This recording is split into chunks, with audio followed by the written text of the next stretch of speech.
Halo. Pemirsa, keputusan Presiden Prabowo Subianto mengakhiri kelangkaan gas LPG 3 kg yang sempat terjadi sebelumnya dan mengembalikan stabilitas pasokan di pasaran.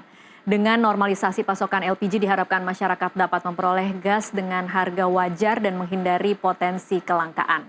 Namun, apakah di lapangan sudah tidak terjadi lagi kelangkaan dan antrean pembelian? Bagaimana pengawasan harga jual agar subsidi tepat sasaran? Untuk membahasnya bersama kami di studio sudah hadir Ketua Umum Asosiasi Pedagang Kaki Lima Indonesia APKLI Ahli Mahsun Atmo, dan juga di sambungan Zoom ada anggota Komisi 12 DPR Nevi Zuarina. Selamat sore Pak Ali. Selamat sore Mbak Tasha. Terima kasih sudah hadir di NTV dan selamat sore juga Ibu Nevi. Ya, selamat sore. Iya, terima kasih sudah hadir di NTV Prime dan meluangkan waktunya. Kita sebelum memulai diskusi ini, pemirsa kita akan sama-sama simak informasi berikut ini. Sekarang gini, pengencer yang tadinya pengencer kita jadikan menjadi sub pangkalan.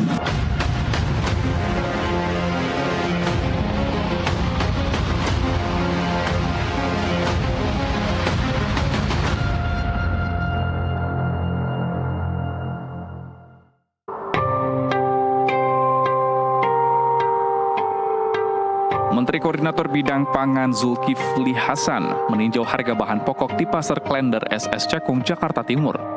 Bersama Menteri Perdagangan Budi Santoso dan Direktur Logistik dan Infrastruktur Pertamina Alfian Nasution. Zulhas menanyakan harga bahan pokok mulai dari pedagang ayam, sayuran, minyak goreng, telur hingga beras. Selain itu, tinjauan harga juga dilakukan ke salah satu pangkalan gas 3 kg di dekat pasar. Menurut Zulhas, harga bahan pokok saat ini masih stabil seperti ayam, beras, dan minyak goreng. Namun demikian, Zulhas mengakui untuk harga minyak curah masih tinggi. Adapun untuk stok gas LPG 3 kg di pangkalan normal dan tidak ada masalah. Stabil ya, ayam tadi 1 ekor 50.000. Saya tanya berapa beratnya 1,8. Kalau 1,8 kan artinya 30-an kan? Berarti di bawah harga eceran. Beras, kita lihat tadi 11.000, 12.000, 13.000. Minyak goreng, standar, stabil. Cuman minyak curahnya kok mahal. Minyak curah itu sebetulnya untuk buffer kalau minyak yang langka ya. Ada buffernya gitu. Zulhas mengingatkan agar tidak ada yang bermain-main dengan LPG dan minyak goreng. Peringatan ini muncul menyusul beberapa kasus yang terjadi belakangan. Zulhas menekankan LPG dan minyak goreng adalah komoditas penting yang menyangkut kebutuhan masyarakat. Dari Jakarta, Saiful Anwar, jurnalis NTV, melaporkan. Ya, pemirsa, langsung saja kita mulai diskusi pada sore hari ini. Saya ke Pak Ali terlebih dahulu. Pak Ali, bagaimana kondisi di lapangan setelah kemarin kemudian Presiden melalui Menteri SDM mengumumkan bahwa sudah boleh kembali lagi ke pengecer? Apakah masih langka, masih ada antrian, masih mahalkah harganya? Yang pertama, saya 2 hari ini mendapatkan laporan dari seluruh Indonesia serta kawan-kawan pedagang kaki lima dan UMKM jajaran se-Indonesia menitipkan sebuah ucapan terima kasih dan apresiasi kepada Presiden Prabowo yang telah memberikan kesempatan kembali pengecer menjual gas 3 kg subsidi pemerintah. Alhamdulillah, mulai hari ini di pengecer sudah ada gas melon 3 kg. Walaupun masih ada antrian tapi tidak sepanjang yang tanggal 1 sampai tanggal 3. Oke. Oleh karena itu, kebijakan Presiden ini menurut saya sebuah langkah yang sangat ditunggu oleh rakyat miskin, usaha mikro, usaha pedagang kaki lima. Karena mereka ini, Mbak Tasha, PKL itu menggantungkan pada gas melon 3 kg. Ya. Kalau mereka nggak dapat seperti tanggal 1 sampai tanggal 3, mereka nggak bisa jualan. Oke, kalau per hari ini ada keluhan tentang harga tidak? Tidak ada. Sebenarnya soal harga ini bukan sesuatu yang menjadi persoalan bagi mereka. Dan kami melalui kesempatan ini meluruskan. Memang ada pedagang kaki lima menerima harga itu 26-25. Oke. Tapi itu sekalian transport Mbak Tasha. Oke. Sehingga ini jangan sampai kemudian pengecer tertuduh menaikkan harga sendiri. Kemudian kedua, kami juga ingin meluruskan, tidak mungkin pengecer LPG itu kemudian seperti yang dituduhkan, mengoplos, kemudian menjual ke industri. Karena mereka itu Mbak Tasha maksimal 10-15 tabung. Nggak punya modal, ini warung-warung kecil. Nggak mungkin dia melakukan moral hazard sampai tertuduh menimbun, kemudian mengoplos dan sebagainya begitu. Oke. Singkat cerita, rakyat khususnya pedagang kaki lima dan UMKM sangat terima kasih kepada Presiden. Dan mudah-mudahan langkah Presiden ke depan menjadikan 370.000 pengecer menjadi subpangkalan itu benar-benar dijalankan secara transparan sehingga pengecer naik kelas. Oke. Yang kedua, saya minta persyaratannya tidak dipersulit. Dan Kemarin itu rasanya dipersulit tidak? Kemarin itu rasanya sulit tidak persyaratan kalau itu, Pak? kemarin kan kemauan pemerintah menjadi pangkalan Mbak Tasha. Iya. Pangkalan itu ada 2 syarat yang harus dipenuhi, yang tidak mungkin dipenuhi oleh pengecer. Iya. 1, dia harus punya tempat yang sangat aman, karena gas ini sangat sensitif, dan itu butuh modal. Yang kedua, minimal 100 tabung. Modal kerjanya pasti nggak tidak cukup. mungkin ya.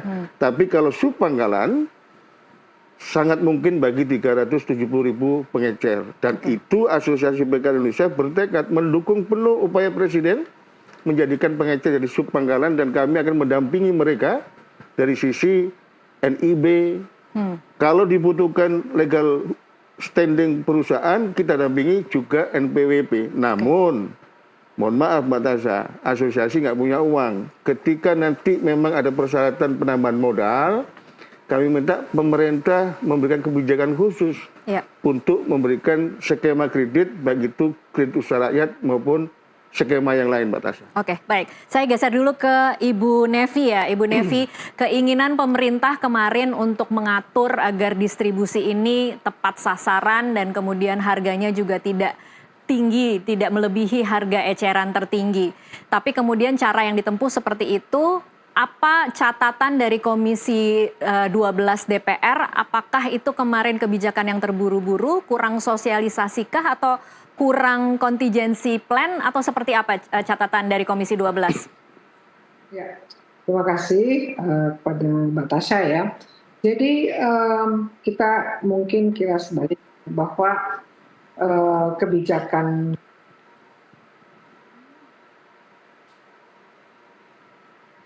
Bu Nevi?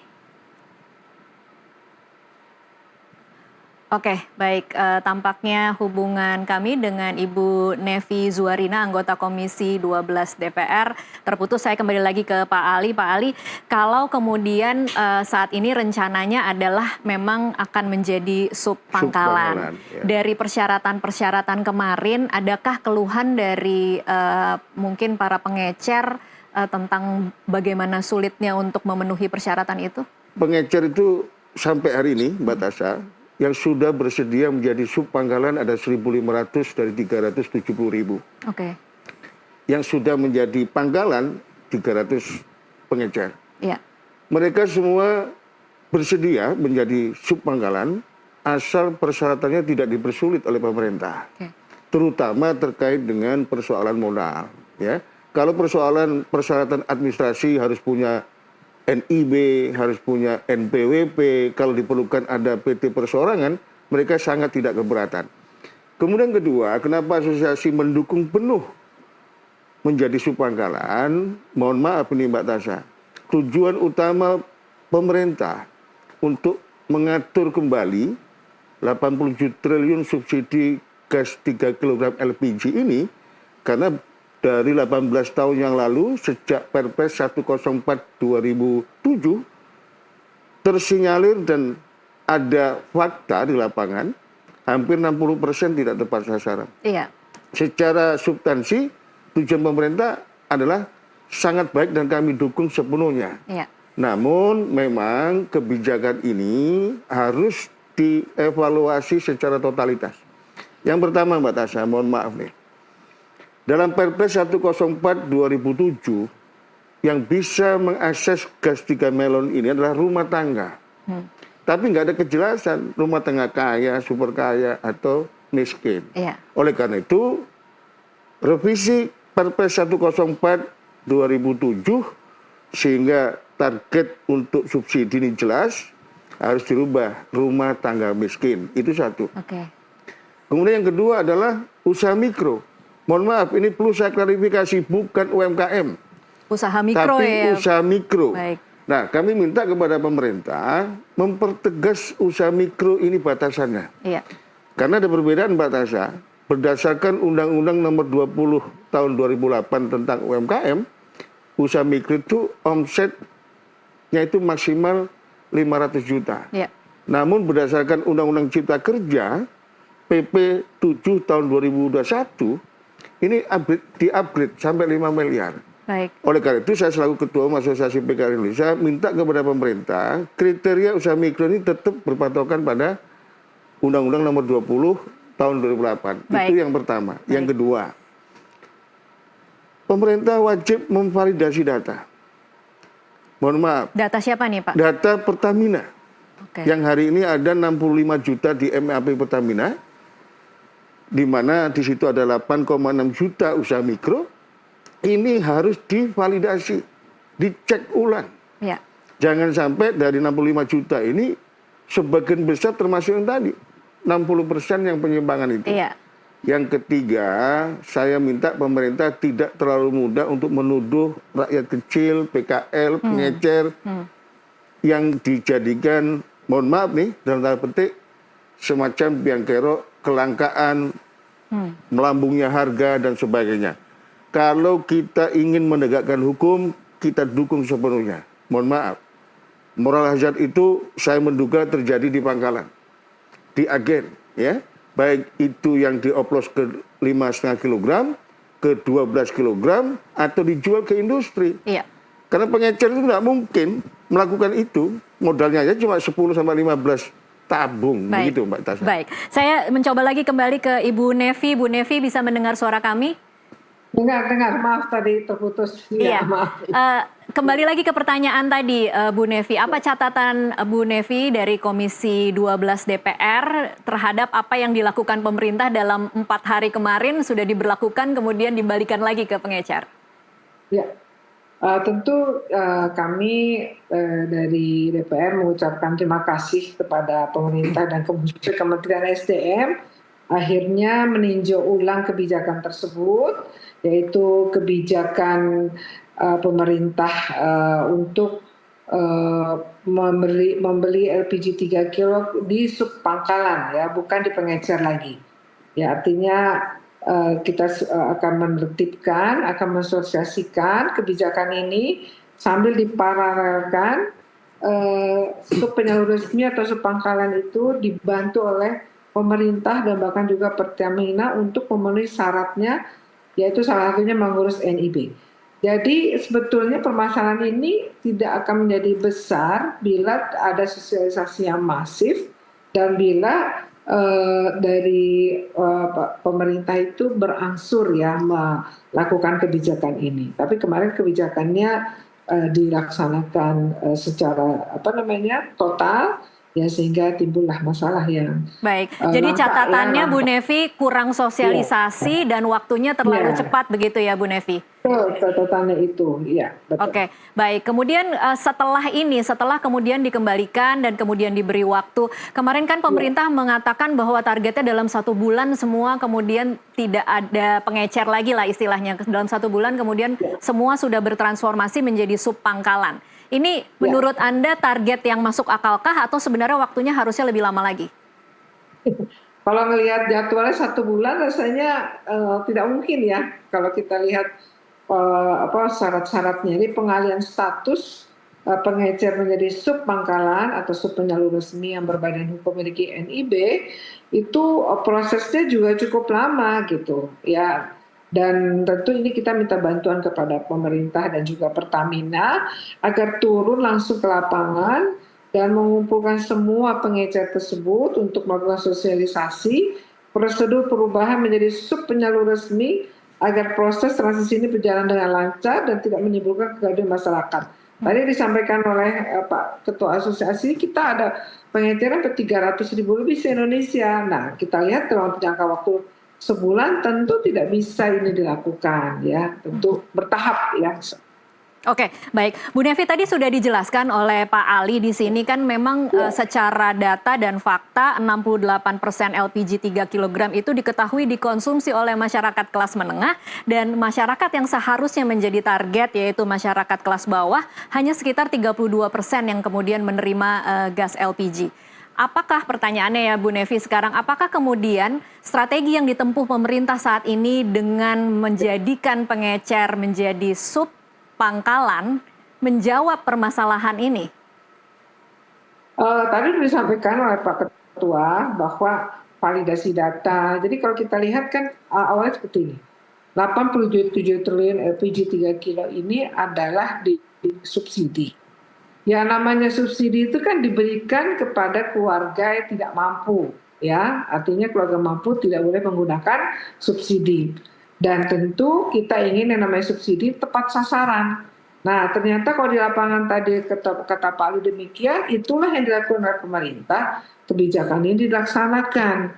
Nah, sekarang bagaimana caranya agar kita bisa tepat sasaran seperti diinginkan oleh kementerian, yaitu validasi data. Ya, validasi data ini penting di tingkat sub pangkalan, membawa KTP ya untuk membeli LPG 3 kilo.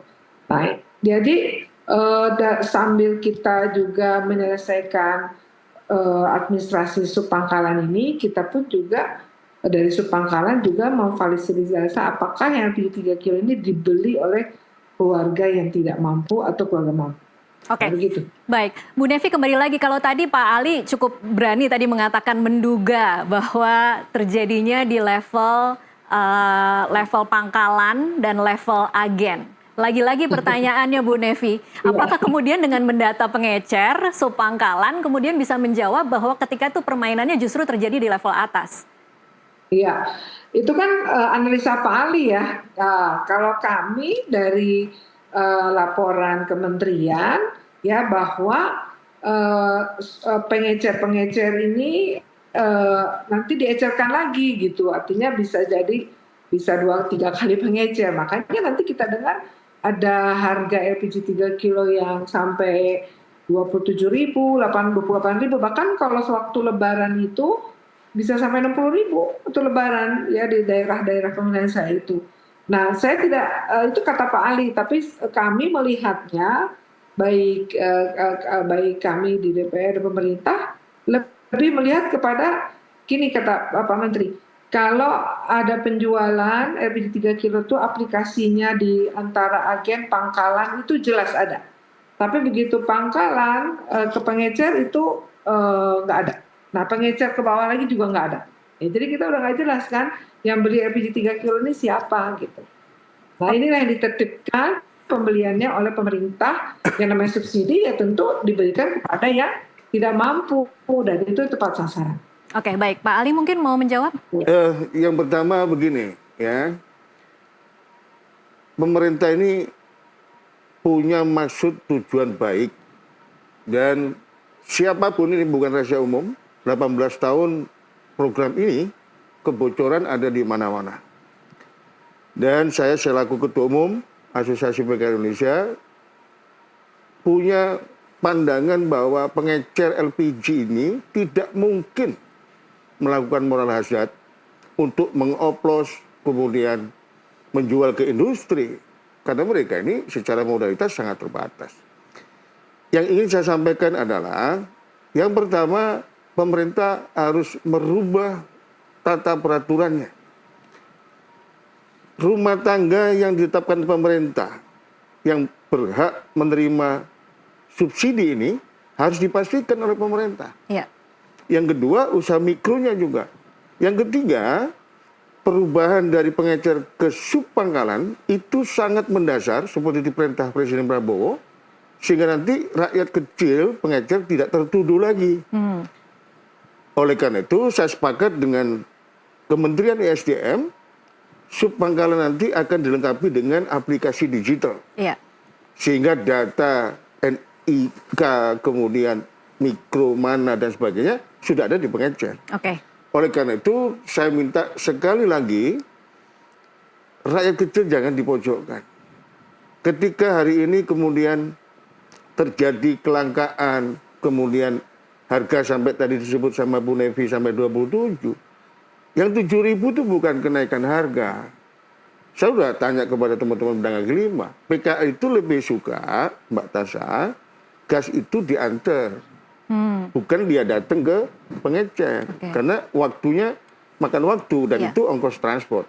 Yang kedua, temuan di lapangan pada tanggal 2-3 Februari 2025 yang lalu, membeli ke pangkalan itu ongkos gojeknya aja bisa 20-25 ribu. Iya. Sehingga kebijakan ini hampir pasti tidak rasional, tidak objektif, dan keberadaan alamiah pengecer itu alamiah itu. Tidak boleh dibumi anguskan begitu saja, dan saya minta 370 ribu pengecer ini semuanya nggak boleh tertinggal satupun, harus jadi sub pangkalan. Baik. Kalau tidak mampu, harus dibuat mampu sama pemerintah gitu. Baik. Oke. Baik, kita akan lanjutkan di segmen selanjutnya. Pemirsa tetaplah bersama NTV Prime. Kami masih akan kembali sesaat lagi.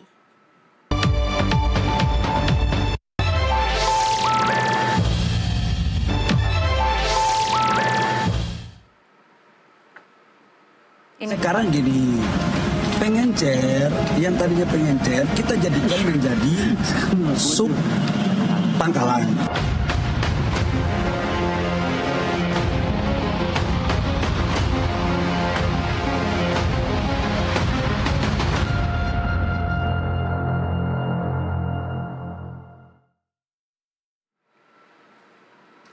Ya pemirsa, terima kasih Anda masih terus menyaksikan NTV Prime. Sebelum kita lanjutkan perbincangan, kita akan simak infografis berikut ini. Tiwi, silakan. Terima kasih Tasya. Pemirsa, pemerintah telah menargetkan masyarakat yang dapat menikmati subsidi gas LPG 3 kg, yaitu rumah tangga, usaha mikro, petani, sasaran, dan nelayan sasaran. Anda bisa mengikuti langkah-langkah berikut agar bisa membeli subsidi tepat gas LPG 3 kg pertama di pangkalan terdekat.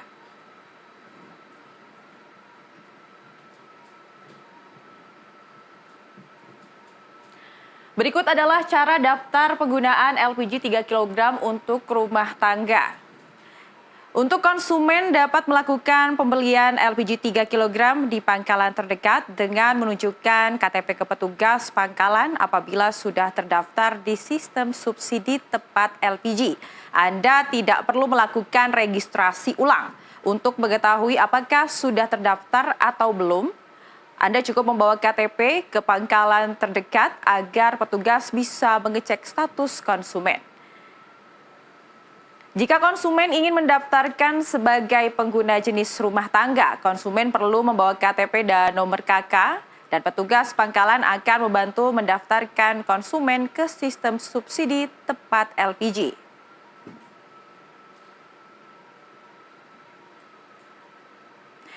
Jika konsumen ingin mendaftarkan sebagai pengguna jenis usaha mikro, konsumen perlu membawa KTP, foto tempat usaha, dan juga dokumen nomor induk berusaha, dan petugas pangkalan akan membantu mendaftarkan konsumen ke sistem subsidi tepat LPG. Konsumen tetap dapat melakukan transaksi setelah melakukan pendaftaran di pangkalan tanpa harus menunggu hasil verifikasi. KTP domisili manapun dapat melakukan transaksi di pangkalan mana saja. Jika sudah terdaftar, konsumen bisa membeli di pangkalan lain dengan membawa KTP ataupun menyebutkan NIK. Demikian pemirsa informasi cara pendaftaran penggunaan gas LPG 3 kg. Semoga bermanfaat. Kembali ke rekan Tasya Liudmila.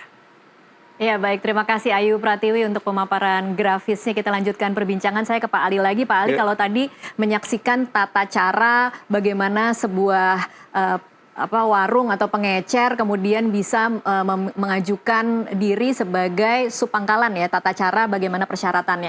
Itu kalau di lapangan ada keluhan tidak sih Pak Ali? Karena kalau saya menyaksikan kan harus ada NIB, kemudian dia harus punya plang, hal-hal seperti itu yang kecil-kecil itu ada keluhan tidak dari pengecer? Yang pertama, selama ini pengecer itu tidak ada persyaratan seperti itu.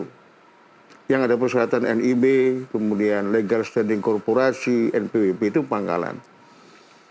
Ke depan, pemerintah memang mensyaratkan pengecer jadi subpangkalan wajib punya nomor induk berusaha NIB sekaligus punya NPWP. Perusahaan legal standing perusahaan juga tidak dibutuhkan. Yang kedua, yang lebih penting, kembali lagi, pemerintah harus segera memastikan validasi data rumah tangga miskin. Katakanlah hari ini yang sudah tercover sama Pertamina 65 juta itu di MAP Pertamina, Mbak Tasha, itu harus divalidasi ulang. Kemudian yang kedua, pemerintah juga harus memvalidasi data usaha mikro yang berhak mendapatkan subsidi melon 3 kg. Yang ketiga, saya dukung penuh pemerintah memberikan aplikasi digital agar siapa yang beli, berapa jumlah belinya, otomatis bisa diawasi oleh pemerintah melalui sistem digital. Ini artinya pembelinya pun harus memasukkan data ke digital atau seperti apa? Data digital itu kan disediakan pemerintah sesuai dengan validasi data tadi. Iya. Pembeli cukup membawa KTP atau menyampaikan NIK sama nomor KK. Oke. Kalau di data aplikasi pemerintah nggak ada, otomatis pembeli ini Tidak harus bisa menunggu. Oh, oke. Didaftarkan dulu memenuhi syarat atau tidak, begitu ya. Oleh karena itu, langkah menjadikan pengecer sebagai subpangkalan itu bisa mempermudah pemerintah untuk mengkontrol subsidi ini betul-betul tepat sasaran. HET yang ditetapkan oleh pemerintah itu tidak melambung jauh, namun kembali lagi Kepres 104 2007 dan validasi data itu menjadi hal yang sangat penting dan mendasar. Baik. Karena apa, Mbak Tasha? Berdasarkan penelitian dari beberapa lembaga riset, termasuk dari Universitas Indonesia, 60% kebocoran subsidi 3 kg ini, kalau kita asumsikan 1 tahun 87 triliun, selama 18 tahun, itu besar sekali. Iya. Dan ini tidak sesuai dengan keinginan Presiden Prabowo yang mengefisiensikan seluruh tatanan tata kelola pemerintah yang kemarin APBN pun sampai dipangkas 306 triliun. Oke. Oleh karena itu, kami mendukung sepenuhnya langkah Presiden, langkah pembantu Presiden untuk suksesnya penyaluran distribusi subsidi 3 kg ini tepat sasaran dan harganya tidak melambung tinggi dan tidak langka. Yang kedua, Mbak, masyarakat kadang-kadang bingung. Pemerintah menyampaikan gas LPG ini dari Pertamina 1 kilogramnya 4.250. Kan begitu? Iya. Sampai di agen, sampai di pangkalan 15.000. Harga eceran tertinggi ini saya minta juga kepada pemerintah, jangan seperti yang kemarin. Ya. Kalau kemarin itu ada harga eceran dari pemerintah pusat, Mbak Tasha, ada harga eceran pemerintah daerah. Menurut saya, semua harus diambil alih sama pemerintah pusat. Katakanlah terkait kalau di Jakarta beda sama di Merauke. Pemerintah pusat bisa menghitung transportasinya berapa. Dan harusnya sama menurut Pak Ari? Harusnya sama. Oke. Plus ongkos transport yang bisa dihitung oleh pemerintah pusat. Sehingga, mohon maaf nih, jangan sampai kemudian di tempat-tempat tertentu dengan dalih Pemda dikasih kewenangan menentukan harga eceran tertinggi, akhirnya terjadilah ketidakpastian harga. Baik. Jadi, Perpres harus direvisi, validasi data, harga eceran tertinggi harus ditentukan oleh pemerintah pusat dan tunggal. Terus ketiga, saya minta 370.000 pengecer itu tidak satu pun yang tidak bisa menjadi subpangkalan. Oke, Pak Ali, kalau tadi Bu Nevi mengatakan ini kan nggak mungkin ya 1 bulan. Menurut Anda realistisnya ini selesai dalam berapa lama? Minimal 6 bulan. 6 bulan. 6 bulan. Kenapa? Yang pertama, tentunya tadi untuk merubah Perpres 104 2007 itu tentunya Presiden dengan para pembantunya serta konsultasi dengan DPR itu butuh waktu. Ya. Yang kedua, validasi data. Kami ingin sebenarnya, Mbak, bukan hanya subsidi melon. Seluruh bank data di Republik ini kita ingin satu data integrasi. Ya. Apa yang hari ini ada di Kementerian SDM soal subsidi melon itu tidak sama dengan yang ada di Kemensos gitu. Yang ketiga, sosialisasi, edukasi, kemudian perubahan pengecer ke subpangkalan itu butuh pendampingan pemerintah secara utuh dan itu butuh waktu. Iya, Jadi oke. minimal 6 bulan, Mbak Tasya. Baik, saya ke Bu Nevi sekarang. Bu Nevi setuju tidak bahwa 6 bulan adalah waktu yang dibutuhkan untuk bisa kemudian benar-benar mempersiapkan masyarakat untuk bertransformasi khususnya pengecer menjadi subpangkalan. Tetapi kemudian efeknya seperti apa kira-kira, kita harus 6 bulan lagi menghadapi kebocoran berarti Bu Nevi? Oh ya, sebenarnya tidak juga. Ini kan kalau masalah kebocoran ini kan kita kan hanya menduga ya. Artinya kita sebetulnya kebijakan itu lebih kepada bagaimana yang 87 triliun ini tepat sasaran. Dan ketika kita ada waktu 6 bulan, itu kan misalkan yang satu subpangkalan ini sudah resmi ya disitulah kita sudah bisa membeli gitu. Jadi artinya jangan sampai semua 300.000 jadi resmi baru berlaku kebijakan tersebut. Tidak, begitu subpangkalannya sudah resmi, nah yang disampaikan Pak Ali tadi berlaku itu. Jadi gini Pak Ali dan Pak Batasya, Bapak Presiden kita menugaskan ya BPS untuk melakukan sinkronisasi data masyarakat penerima bantuan lintas kementerian. BPS akan berkoordinasi dengan lintas kementerian terkait data yang seperti Kemensos memiliki DTKS dan Kemenko PMK memiliki data P3KE. Harapannya data penerima subsidi bantuan pemerintah nanti dapat berupa data tunggal datanya sama sehingga tidak terjadi data tumpang tindih dan tidak terjadi referensi data yang berbeda. Jadi di sini sebetulnya insya Allah pemerintah dan Kementerian SDM ini memudahkan, tidak akan menyulitkan. Jadi kalau katakan itu waktunya 6 bulan, artinya kalau subpangkalannya sudah punya datanya, validasi datanya sudah ada, yang membeli LPG 3 kilo ini betul ada keluarga tidak mampu, nah bisa dibeli gitu. Tapi tentu ini datanya diberikan dari pemerintah, dari Kementerian SDM kepada agen kepada pangkalan ya, dan pangkalan kepada subpangkalan. Gitu Mbak.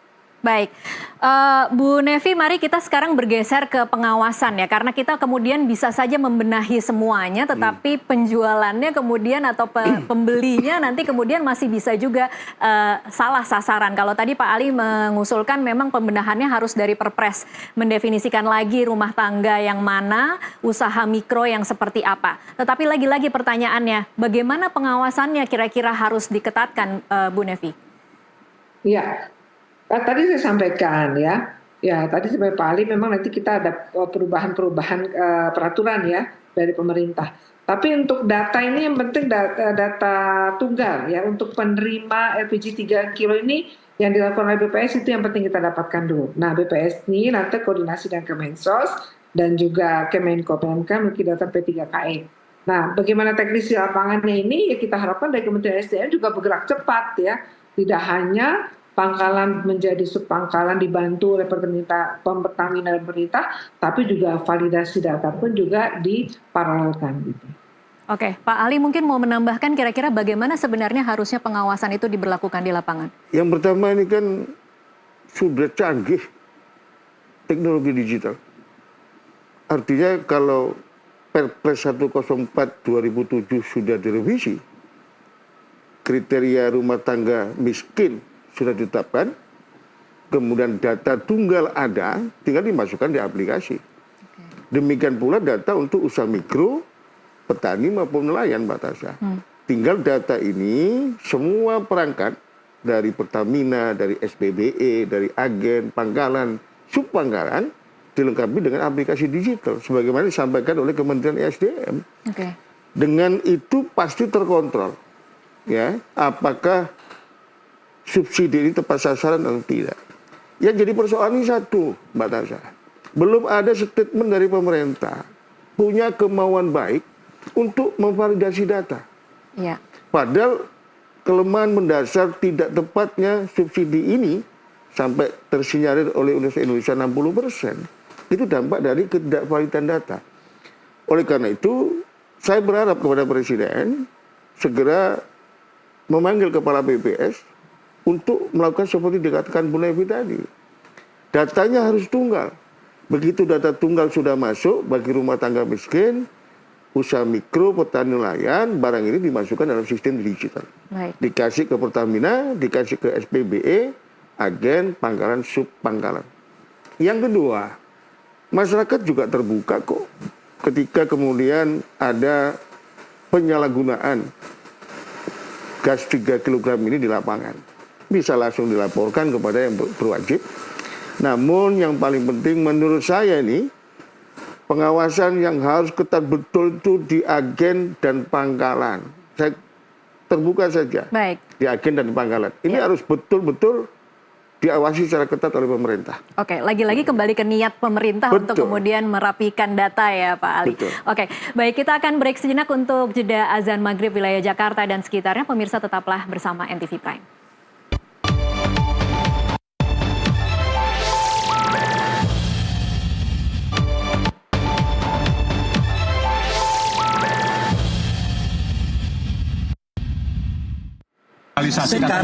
Sekarang gini, pengencer yang tadinya pengencer kita jadikan menjadi sub pangkalan.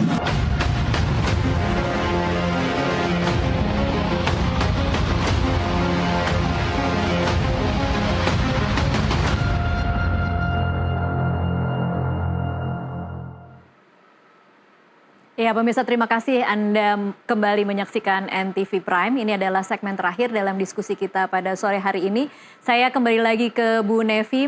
Bu Nevi, kemarin itu sempat ada usulan dari Komisi 12 DPR untuk merubah subsidi LPG 3 kg menjadi BLT. Tanggapan Bu Nevi seperti apa? Ya, lagi-lagi apapun namanya subsidi itu kan kita terima-terima saja, dan itu tentu diterima oleh masyarakat yang mampu dan tepat sasaran ya bentuknya, dan kalau itu keputusan dari pemerintah.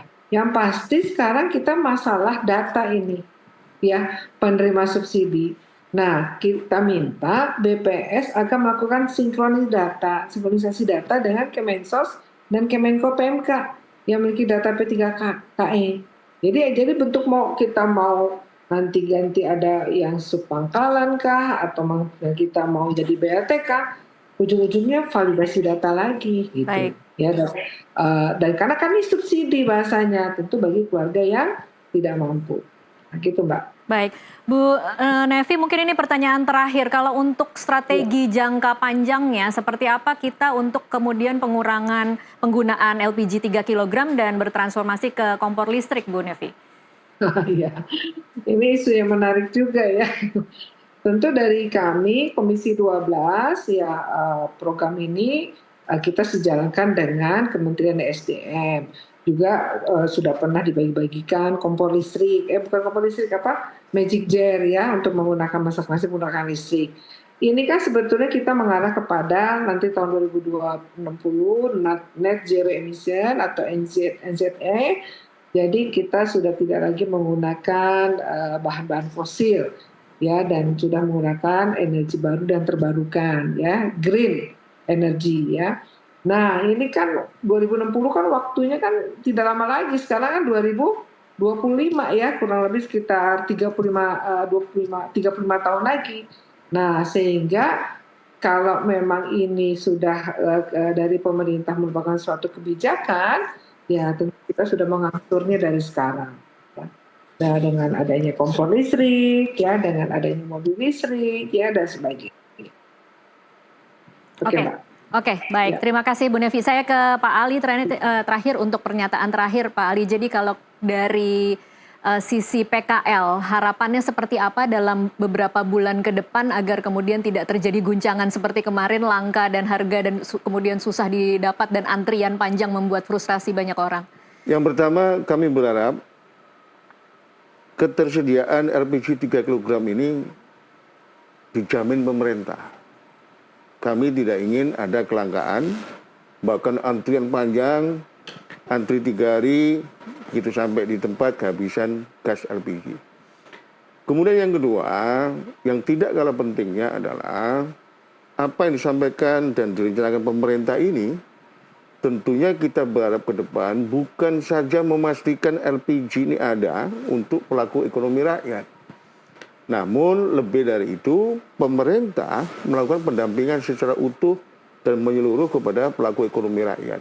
Mbak Tasya, saya jujur, ketika 370.000 pengecer kemudian dihapus begitu saja oleh pemerintah, kami terbayang-bayang 2030 Indonesia gagal menjemput puncak bonus demografi. Iya. Yang mensyaratkan UMKM 100 juta unggul. Oleh karena itu, sekali lagi kami apresiasi kepada Presiden. Yang kedua, kami minta kepada Presiden segera merevisi Perpres 104 2007 dan semua pengecer harus didampingi pemerintah secara utuh dan menyeluruh untuk jadi sub pangkalan, dan kami asosiasi PKL Indonesia akan mendampingi pengecer ini untuk hal-hal yang sifatnya legal administrasi. Oke, baik. Gitu. Jadi bukan sekedar mengembalikan pengecer bisa berjualan, tetapi memastikan bahwa transformasi menjadi sub pangkalan itu benar-benar didampingi dan pemerintah komit untuk melakukan itu. Yang gitu penting tidak dipersulit. Oke. Dan kami menuntut memang datanya itu valid. Kalau tidak valid nanti ujung akhirnya pengecer yang lain pasti tertuduh. Dipersalahkan begitu Dipersalahkan ya. Oke, lagi. baik, kita akan sama-sama kawal seperti apa prosesnya dalam beberapa hari, beberapa minggu dan beberapa bulan ke depan. Terima kasih Pak Ali dan Terima Ibu kasih Nevi kembali. untuk waktunya bersama kami di NTV Prime. Dan pemirsa, tetaplah bersama NTV Prime. Usai jeda kami masih akan kembali dengan sejumlah informasi lainnya sesaat lagi.